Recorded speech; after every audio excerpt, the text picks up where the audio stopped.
Halo Bu Destri dan teman-teman. Selamat pagi, siang, sore, atau malam. Perkenalkan, nama aku Kristo Satria Yugatama dengan NIM 16 2024 009. Di video kali ini saya akan memaparkan strategi belajar mengajar personal atau yang bisa disebut SBMP yang saya rancang untuk mengatasi dua kelemahan utama saya dalam mengajar. SBMP ini berbasis pada teori strategi belajar yang sudah kita pelajari, menggunakan metode baru yang belum pernah saya coba sebelumnya, dan tentunya dirancang untuk mengembangkan higher order thinking skill atau HOTS.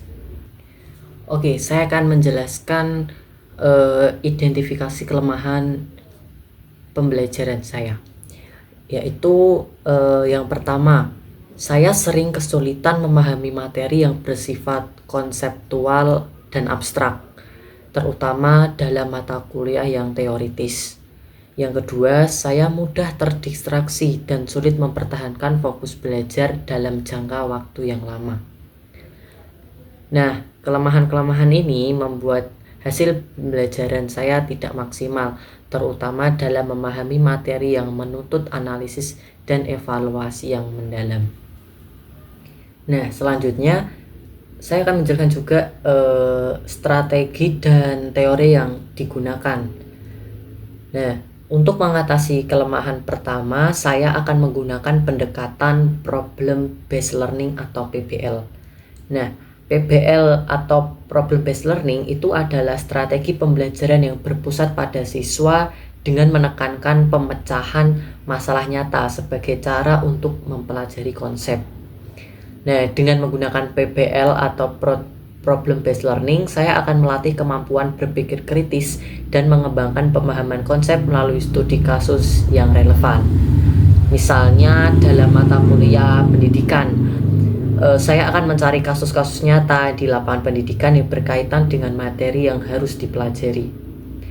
Nah, untuk mengatasi kelemahan kedua, saya akan mencoba teknik baru yang belum pernah saya gunakan sebelumnya, yaitu mind mapping. Nah, mind mapping ini membantu saya untuk menyusun informasi secara visual sehingga lebih mudah dipahami dan diingat. Selain itu, proses membuat mind mapping juga menjaga fokus saya karena saya aktif terlibat dalam menyusun informasi secara logis dan kreatif.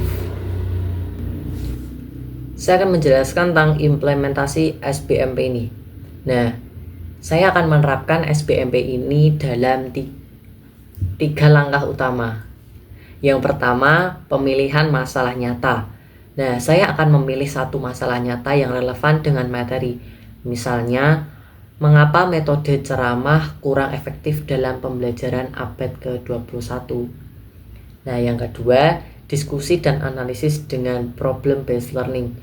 Saya akan menganalisis masalah tersebut menggunakan prinsip problem based learning, yaitu identifikasi masalah, brainstorming solusi, dan juga refleksi.